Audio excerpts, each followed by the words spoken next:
Ma'asyiral muslimin yang dimuliakan Allah Subhanahu wa taala. Pembahasan di pagi hari ini kita akan membahas sebuah kisah yang syarat dengan pelajaran, di mana kisah ini dikeluarkan oleh Imam Al-Bukhari dan juga Muslim dari sahabat Abu Abdurrahman Abdullah Ibn Umar Ibn Al-Khattab radhiyallahu anhuma. Bagaimana tiga anak muda yang terjerembab dalam sebuah gua dan tidak bisa keluar. Dan tentu kalau seandainya kita alami hal yang sama, seandainya Anda berada di sebuah gua, kemudian lubang gua itu tertutup dan Anda tidak bisa untuk keluar dengan berbagai macam upaya dan usaha, tidak bisa untuk membongkar lubangnya sehingga Anda bisa keluar, tentu kondisinya sangat mencemaskan. Karena bagaimanapun taruhannya antara hidup dan mati. Tetapi Allah Subhanahu wa ta'ala ala kulli syai'in qadir, atas segala sesuatu maha mampu. Sesuatu yang kita anggap mustahil terkadang menjadi mungkin bagi Allah Subhanahu wa ta'ala. Tentu semua karena pertolongan Allah Subhanahu wa ta'ala. Bagaimana kisah tentang tiga anak muda yang terkurung dalam sebuah gua ini? Saya akan bacakan teks hadisnya, kemudian kita akan jabarkan. Nabi SAW bersabda, "Intalaqa thalathatu rahtin mimman kana qablakum hatta awaw al-mabita ila gharin fadakhaluhu fanhadarat sakhratun minal jabali fasaddat alaihimul ghar faqalu innahu la yunjikum min hadhihi sakhrati illa an tad'u Allah atau illa an tad'u Allah bi salihi a'malikum." Jadi dahulu di zaman sebelum kita, boleh jadi di zaman Bani Israel, ada tiga orang yang melakukan safar atau bepergian, sehingga ketika mereka merasa kelelahan dalam perjalanan, mereka pun kemudian mencari tempat beristirahat, akhirnya menemukan sebuah gua. Masuklah tiga anak muda ini ke dalam gua tersebut. Tiba-tiba kemudian jatuhlah batu yang sangat besar. Bongkahan batu itu jatuh dari gunung, rupanya menutupi pintu gua itu. Mereka sudah berusaha untuk mendorongnya, tapi sia-sia karena besarnya batu itu dan beratnya batu itu. Akhirnya kemudian mereka pun berkata bahwa tidak ada yang dapat menyelamatkan mereka semuanya dari batu besar ini kecuali jika mereka semua berdoa kepada Allah Subhanahu wa ta'ala dengan menyebutkan amal baik mereka. Dari sini ada pelajaran bahwa terkadang doa itu menyingkap sesuatu yang Anda anggap mustahil menjadi mungkin. Faqala rajulun minhum, Allahumma kana li abawani syaikhan kabiran wa kuntu agbiqu qablahuma ahlan wala malan fana abi fi talabi syai'in yawman falam arih alaihima hatta nama fahalabtu lahuma ghabuqahuma fawajadtuhuma naimaini wa karihtu an aghbiqa qablahuma ahlan wala malan falabistu wal qadahu ala yadayi antadiru istiqadhahuma hatta baraqal fajr fastayqadha fashariba ghabuqahuma Allahumma in kuntu fa'altu dhalika ibtigha'a wajhik fafarrij anna ma nahnu fihi min hadhihi as-sahra fanfarajat syai'an lakin la yastati'una al-khuruj.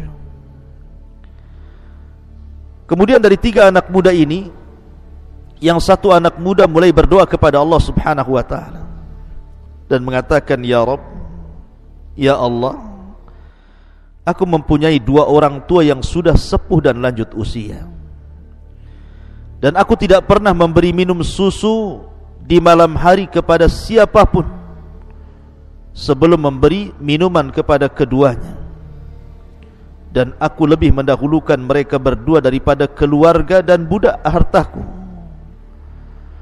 Kemudian pada suatu hari aku mencari kayu di tempat yang sangat jauh. Ketika aku pulang, ternyata mereka berdua telah terlelap tidur. Aku pun mulai memerah susu, dan aku dapati mereka sudah tertidur pulas. Aku pun enggan memberikan minuman tersebut kepada keluarga ataupun budakku. Seterusnya aku pun menunggu hingga mereka terbangun, dan ternyata mereka barulah terbangun ketika di waktu fajar ataupun subuh, dan gelas minuman itu masih terus di tanganku. Selanjutnya setelah keduanya bangun, lalu mereka meminum minuman tersebut. Kemudian aku melihat mereka kehausan. Kemudian dia mengatakan, ya Rabb, jika aku mengerjakan demikian itu benar-benar mengharap wajah-Mu, maka lepaskanlah kesukaran yang sedang kami hadapi dari batu besar yang menutup kami ini. Tiba-tiba kemudian batu itu bergeser, namun sedikit, dan mereka pun belum sanggup keluar dari gua itu. Di sini anak muda ini bertawassul kepada Allah Azza wa Jalla dengan apa? Dengan amal saleh dalam bentuk birrul walidain. Jadi anak muda ini kebiasaan setiap malam sebelum orang tuanya tidur itu selalu menyediakan air susu untuk diminum kedua orang tua sebelum tidur. Tapi suatu ketika karena dia kemudian ada pekerjaan mencari kayu bakar, sehingga pulangnya itu sudah terlalu malam. Akhirnya dia memerah susu, kemudian hendak memberi minum kepada orang tuanya, tapi kedua orang tuanya sudah tertidur. Dan dia selalu mendahulukan orang tuanya, padahal dia punya anak dan istri.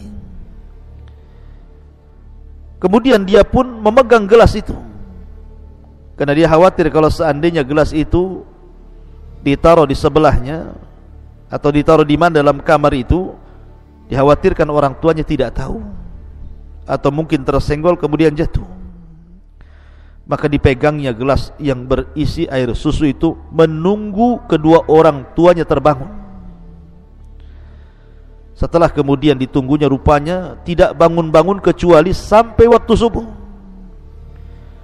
Maka kemudian anak muda ini pun memberi minum kepada kedua orang tua yang sedang kehausan. Maka dia pun melihat ketika kedua orang tuanya sedang minum, dia pun senang. Dan dia mengatakan, ya Rabb, sekarang aku dalam kondisi sulit dalam gua ini, tidak bisa keluar. Boleh jadi aku akan mati di sini. Kalau memang berbuat baikku kepada orang tuaku melebihkan kedua orang tuaku dibandingkan anak dan istriku ini sebuah ibadah,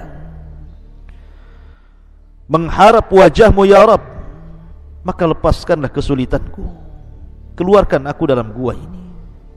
Tiba-tiba kemudian batu itu bergeser sedikit, tapi juga tidak bisa keluar. Tapi minimalnya sudah ada cahaya masuk, dan batu itu sudah bergeser sedikit, artinya ada harapan mereka akan keluar. Dari sini ada pelajaran pentingnya birrul walidain. Terkadang kita ini selaku anak tidak tahu hak kita apa kepada orang tua kita. Padahal Allah Subhanahu wa taala berfirman, "Wa wassaynal insana biwalidayhi." Dan kami wasiatkan kepada manusia agar berbuat baik kepada kedua orang tuanya. Artinya, kalau seandainya orang tua kita sudah lanjut usia, sudah tua, sudah renta, pandangan pun mulai terbatas, pendengaran pun mulai terbatas, kadang bicaranya kasar, bicaranya kotor, terkadang menjengkelkan, terkadang suka marah-marah, atau terkadang menugaskan kepada kita sesuatu yang terkadang di luar batas kemampuan kita. Maka sebelum kita mengambil sikap untuk tidak mengerjakan perintah orang tua, atau untuk meninggalkan orang tua karena ucapannya yang menyakitkan umpamanya, maka tolong pikirkan ayat ini, bahwa berbuat baik kepada orang tua adalah wasiat Allah Subhanahu wa ta'ala. Dan wasiat Allah Subhanahu wa ta'ala sesuatu yang penting bagi kehidupan kita, karena isinya kemaslahatan dunia kita dan akhirat kita.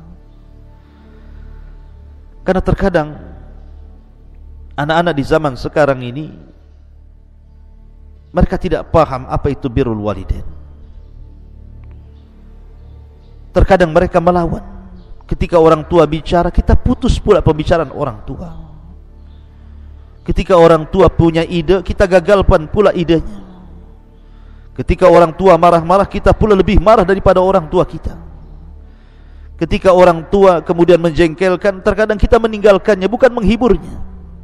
La haula wala quwata illa billah. Coba anda bayangkan, pernah anda menangis ketika orang tua anda terbaring sakit? Sebagaimana orang tua kita sangat khawatir dan menangis ketika kita masih kecil. Lihat orang-orang tua itu, apabila anaknya yang masih kecil, yang masih bayi menangis, khawatirnya luar biasa. Apalagi kemudian dia sakit parah, maka terkadang orang tua itu tidak bisa tidur. Bahkan terkadang seorang ibu menangis terus dan berdoa kepada Allah akan kesembuhan anak-anaknya. Pernahkah kita berpikir seperti itu? Kita balik kehidupan kita setelah orang tua kemudian lanjut usia, kemudian sakit, memarah, menua. Pernah enggak kita ini menangis sebagaimana orang tua menangisi kita di saat kita kecil? Maka sebelum kita menentang orang tua kita, ingat firman Allah Subhanahu wa ta'ala, wa wassaynal insana biwalidayhi. Abu Hurairah radhiyallahu anhu suatu ketika dipanggil orang tuanya, ibunya, dan mengatakan, "Ya Aba Hurairah, ya Aba Hurairah." Tiba-tiba Abu Hurairah mendengar suara orang tuanya memanggil dia, mengatakan, "Labbaik ya umma." Aku penuhi panggilan wahai ibuku. Akan tetapi suara Abu Hurairah lebih lantang sedikit dibandingkan suara ibunya. Maka dia pun merasa bersalah. Maka dia keluarkan uang-uangnya, kemudian datang ke pasar berusaha mencari budak yang akan dijual, maka dia beli. Akhirnya dia pun membeli 2 budak, kemudian dia merdekakan karena Allah Subhanahu wa ta'ala, untuk menebus kesalahannya, karena dia lebih meninggikan suaranya dibandingkan suara kedua orang, dibandingkan suara ibunya. Begitulah salafun salih. Begitu juga Abdullah bin Mas'ud radhiyallahu anhu, ketika dia hendak memberikan air minum kepada orang tuanya di malam hari, rupanya sudah tidur. Sehingga Abdullah bin Mas'ud kemudian menunggu sampai dia terbangun dan tidak hendak membangunkan. Baru setelah kemudian di pagi hari terbangun orang tuanya, baru dia berikan minuman itu. Di mana kita dengan para salafun salih? Ma'asyiral muslimin yang dimuliakan Allah Subhanahu wa taala, Muhammad ibn Munkadir, seorang alim ulama salaf, apabila melihat kedua orang tuanya sedang marah bukan karena dirinya tapi karena orang lain, atau karena sesuatu yang menjadikan dia marah, di mana Muhammad ibn Munkadir tidak ikut dalam kemarahannya, tapi dia ingin menenangkan orang tuanya sebagai bentuk birrul walidain. Dia pun meletakkan pipinya di tanah dan mengatakan kepada orang tuanya, injaklah leherku kalau itu menjadikan kemarahanmu hilang. Pernah kita melakukan seperti itu? Ma'asyiral muslimin yang dimuliakan Allah Azza wa Jalla. Makanya Hasan al-Basri, seorang alim min ulama tabi'in, menangis terseguk-seguk ketika ditanya, wa ma yubkika ya imam, apa yang menjadikan anda menangis wahai imam? Kata Hasan al-Basri rahimahullah ta'ala mengatakan, wailakum, celaka kalian, dulu aku memiliki 2 pintu menuju surga. Dulu aku memiliki 2 pintu menuju surga, dan 1 pintu itu sudah tertutup dengan kematian salah satu kedua orang tuaku, dan sekarang tinggal 1 pintu yang mengarah ke surga. Ma'asyiral muslimin yang dimuliakan Allah Subhanahu wa taala. Kemudian Nabi sallallahu alaihi wasallam bersabda lagi. Qala Nabi sallallahu alaihi wasallam, wa qala al-akhar, Allahumma kanat li bintu ammin kanat ahabban nasi ilayya fa aradtuha an nafsiha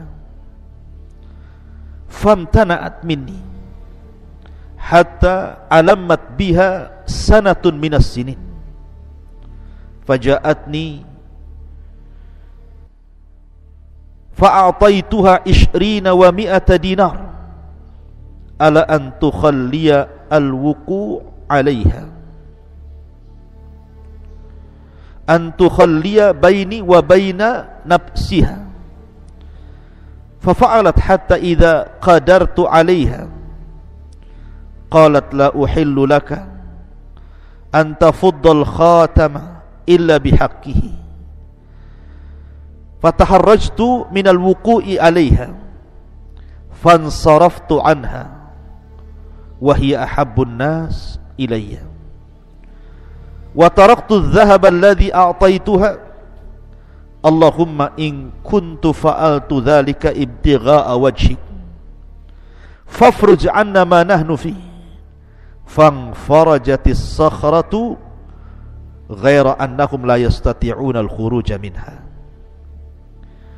Kemudian Nabi sallallahu alaihi wasallam melanjutkan kisah anak muda yang kedua. Kisah anak muda yang kedua ini mengatakan, ya Allah, dulu ada putri pamanku yang aku sangat mencintai dan menyukainya. Aku pun sangat menginginkannya, namun dia selalu menolak cintaku. Hingga berlalunya tahun, kemudian ketika terjadi paceklik hebat dan kelaparan, tiba-tiba dia mendatangi diriku karena sebuah kebutuhan uang. Aku pun memberikan pinjaman 120 dinar. Besar, karena dinar itu emas. Namun pemberian itu dengan syarat ia mau tidur denganku. Akhirnya dia pun mau. Sampai ketika aku ingin menyetubuhinya atau menyentuhnya, keluarlah dari lisannya, tidak halal bagimu membukakan cincin kecuali dengan cara yang benar. Aku pun langsung tercengang, kaget dan pergi meninggalkannya. Padahal wanita itu adalah wanita yang paling kucintai. Aku pun kemudian meninggalkan emas-emas dinar itu dan aku tidak jadi menghutanginya. Aku berikan emas-emas itu semuanya untuknya. Dan aku pun berdoa, ya Allah, jikalau aku mengerjakan demikian itu benar-benar niatnya mengharap wajah-Mu, maka lepaskanlah kesukaran yang sedang kami hadapi di sini, ya Rabb. Tolong geserkan batu besar yang menutupi kami ini. Subhanallah.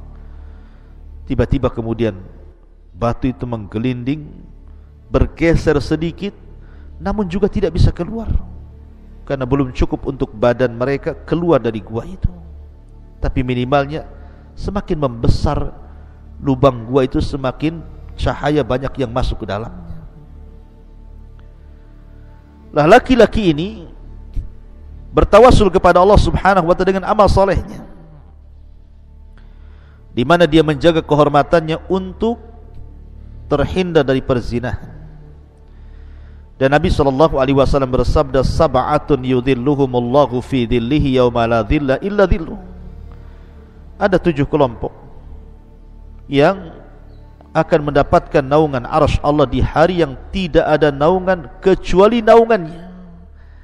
Salah satunya warajulun, seorang laki-laki, da'athu imra'atun dzata mansabin wa jamalin, seorang laki-laki yang kemudian diundang oleh seorang wanita yang memiliki kehormatan, kedudukan, kemudian mengajak untuk berzina, diajak untuk berzina, maka dia pun takut kepada Allah Subhanahu wa ta'ala dan tidak melakukannya. Ma'asyiral muslimin yang dimuliakan Allah Subhanahu wa ta'ala, lihat bagaimana afaf menjaga kehormatan bisa menyelamatkan orang dari kesulitan. Dan perzinahan hari ini luar biasa. Padahal di zaman jahiliyah, ketika Nabi SAW memberikan catatan dalam ayat Al-Quran, wala tabarrujna tabarrujal jahiliyatil ula, dan jangan tabarruj kalian seperti tabarrujnya orang-orang jahiliyah yang awal-awal.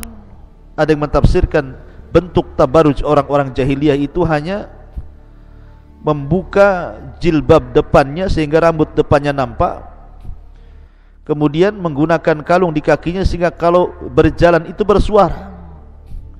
Jadi hanya nampak leher, muka, kemudian rambut depan, kemudian gelang yang ada di kaki. Itu disebut tabarruj jahiliyah.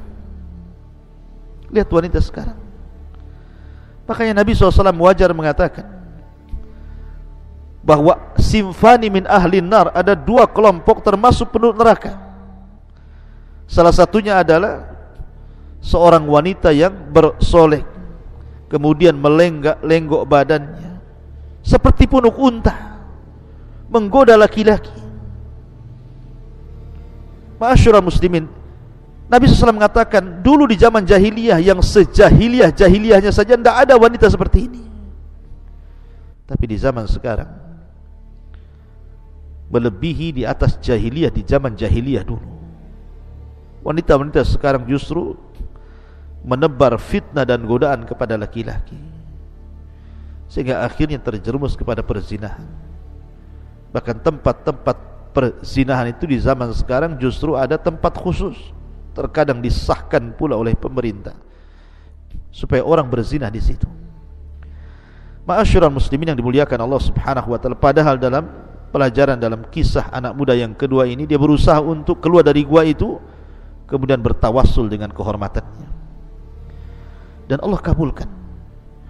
Kemudian yang ketiga, wa qala tsalitsu Allahumma inni istajartu ujara fa'ataituhum ajrahum ghaira rajulin wahidin taraka alladhi lahu wa dhahab fasamartu ujrahu hatta kasurat minhul amwal faja'ani ba'da hin faqala ya Abdullah addi ilayya ajri faqultu lahu kullu ma tara min ajrika minal ibili wal baqari wal ghanami wal raqiq faqala ya Abdullah la tastahzi'uni faqultu inni la astahzi'uka ya fulan fa'akhadahu kulluhu fastaqahu falam yatruk minhu syai'a.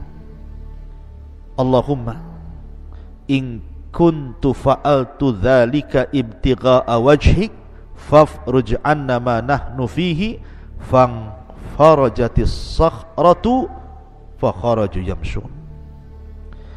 Pemuda yang ketiga mengatakan, ya Allah, aku dulu pernah mempekerjakan beberapa pegawai. Lantas aku memberikan gaji kepada mereka, namun satu orang tertinggal ketika aku hendak memberinya, dia pergi pula dan bertahun-tahun tidak pernah kembali. Sehingga gaji itu kubelikan unta, kubelikan kambing, akhirnya kemudian beranak pinak sampai kujual. Setelah bisa membeli sapi, kubelikan sapi sampai beranak pinak, sampai kubelikan unta beranak pinak, sampai akhirnya lembah penuh dengan unta, sapi dan kambing. Tiba-tiba datanglah pekerja itu setelah bertahun-tahun, puluhan tahun lamanya. Mungkin karena kesulitan, dia butuh duit, dia datang kepada majikan yang lama. Wahai Tuan, dulu aku pernah bekerja di tempatmu, kau masih punya hutang kepadaku, maka serahkanlah uang hasil jerih payahku yang dulu bekerja kepadamu. Tiba-tiba anak muda yang ketiga mengatakan, itulah kekayaanmu yang ada di lembah itu. Itulah unta, sapi, kambing yang banyak di lembah itu. Itulah upahmu. Kagetlah anak muda ini. Pekerja ini mengatakan, jangan kau mengolok-olok diriku, gajiku tidak sebesar itu. Tetapi anak muda yang ketiga ini mengatakan, tidak. Sewaktu kau pergi gajimu kembangkan, sekarang itulah apa yang kau lihat di depan, itulah semua hartamu, ambil semuanya. Akhirnya diambillah semuanya tanpa tersisa sedikit pun. Maka anak muda ini yang ketiga berdoa, ya Allah, jikalau apa yang kulakukan ini betul-betul mengharap wajahmu, tolong geserlah batu yang menutupi pintu gua itu. Tiba-tiba batu itu menggelinding, betul-betul pintu gua ini terbuka lebar. Akhirnya 3 anak muda ini berhasil keluar dari gua itu. Lihat, orang yang ketiga bertawassul dengan amal soleh, dengan cara bersedekah kepada orang yang sangat berhajat kepadanya. Sebenarnya kalau dia memberikan gaji pokoknya saja tidak ada masalah, tetapi karena dia ingin berbuat baik kepada Allah Subhanahu wa ta'ala, apalagi modal mengembangkan kambing, sapi dan unta itu dari upah hasil jerih payah orang itu, maka dia mengatakan, ku sedekahkan semua itu, milikmu, ambil semuanya. Dan itu dicatat sebagai kebaikan di hadapan Allah Subhanahu wa ta'ala. Ikhwan, akhwat, rahimani wa rahimakumullah. Sekarang pikirkan, kalau seandainya saya, Anda adalah orang yang keempat dalam gua itu,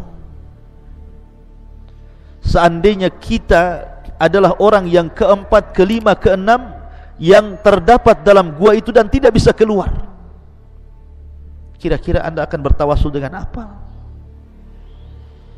Kira-kira Anda akan bertawassul dengan amal soleh apa? Oleh karena itulah ikhwatu fiddin muliakan Allah Azza wa Jalla, pentingnya kita ini mengumpulkan kebaikan. Makanya Nabi SAW mengatakan, la tahkiranna minal ma'rufi syai'a, jangan remehkan sekecil apapun kebaikan. Terkadang kebaikan yang kecil ini bisa membukakan pintu surga bagi kita.